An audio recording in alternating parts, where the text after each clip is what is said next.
Alors Salomon dit, l'Éternel va habiter dans l'obscurité, et moi j'ai bâti une maison qui sera ta demeure, un lieu où tu résideras éternellement. Le roi tourna son visage et bénit toute l'assemblée d'Israël, et toute l'assemblée d'Israël était debout. Et il dit, béni soit l'Éternel, le Dieu d'Israël, qui a parlé de sa bouche à David, mon père, et qui accomplit par sa puissance ce qu'il avait déclaré en disant, depuis le jour où j'ai fait sortir mon peuple du pays d'Égypte, je n'ai point choisi de ville parmi toutes les tribus d'Israël pour qu'il y fût bâti une maison où résida ton nom. Et je n'ai point choisi d'homme pour qu'il fût chef de mon peuple d'Israël, mais j'ai choisi Jérusalem pour que mon nom y résidât, et j'ai choisi David pour qu'il régnât sur mon peuple d'Israël. Salomon se plaça devant l'autel de l'Éternel en face de toute l'assemblée d'Israël, et il étendit ses mains, car Salomon avait fait une tribune d'airain. Il l'avait mise au milieu du parvis. Elle était longue de 5 coudées, large de 5 coudées et haute de 3 coudées. Il s'y plaça, se mit à genoux en face de toute l'assemblée d'Israël et étendit ses mains vers le ciel.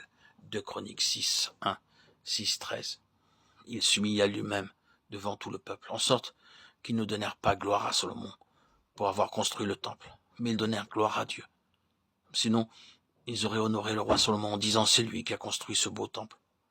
Voyez quel grand roi est Salomon, quel temple magnifique il a édifié. Mais Salomon s'humilia lui-même, il s'agenouilla devant tout le peuple. Ce n'est pas Salomon, signifiait-il ainsi, c'est Dieu qui a donné l'ordre de construire ce temple. Il nous faut rendre l'honneur à Dieu en toutes choses. Jamais nous ne devons donner aux hommes l'honneur qui revient à Dieu seul. Pourtant, de nos jours, vous pourrez constater combien on donne beaucoup plus d'honneur aux hommes, aux prédicateurs qu'à Dieu lui-même.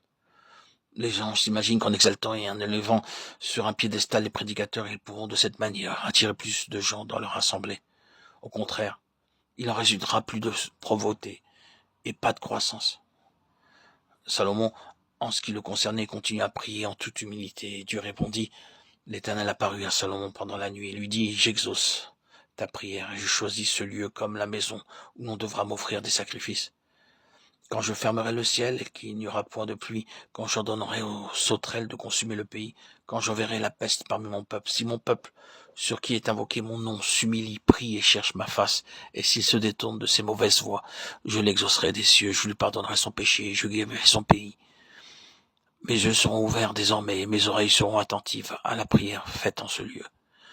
2 Chroniques 7, 12, 15. Ainsi, après la véritable adoration, nous commençons à discerner et à apprendre ce qu'est la prière. Comment prier avec humilité étant brisé dans nos cœurs. Dans ce domaine aussi, nous faisons faillite. Nous ne nous humilions pas suffisamment nous-mêmes en présence de Dieu. Cependant, c'est la parole de Dieu qui dit, si mon peuple s'humilie, prie et cherche ma face. La première chose à faire quand nous voulons prier, c'est de chercher la présence, la face de Dieu. Alors, nous découvrons et nous discernons la pensée de Dieu, le plan de Dieu, et nous prions selon son dessein.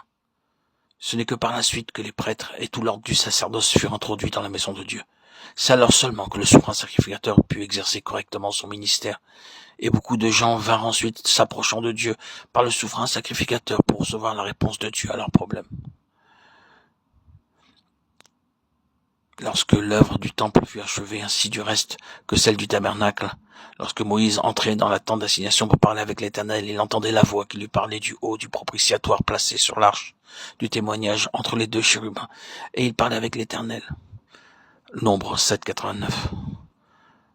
La voix de Dieu fut entendue du haut du trône de la grâce, c'est-à-dire le propitiatoire entre les 2 chérubins. Nous aussi, de nos jours, nous pouvons entendre la voix de Dieu de la même façon. Tout d'abord, nous nous plaçons sous l'autorité et la seigneurie du chef suprême, du Seigneur Jésus. Lorsqu'on offrait le sang du sacrifice d'expiation, on l'aspergeait sur le propitiatoire ou couvercle qui est sur l'arche de l'Alliance. Cela signifie que nous avons à proclamer l'efficacité et la valeur du sang précieux du Seigneur Jésus-Christ avant de prier. Ainsi donc, frères, puisque nous avons au moyen du sang de Jésus une libre entrée dans le sanctuaire, Hébreux 10, 19. Ce n'est qu'au moyen du sang précieux du Seigneur Jésus-Christ que nous avons la liberté d'entrer dans sa présence et de lui parler. Le Seigneur Jésus-Christ est cette arche céleste. Par la foi, nous nous plaçons sous sa seigneurie jour après jour.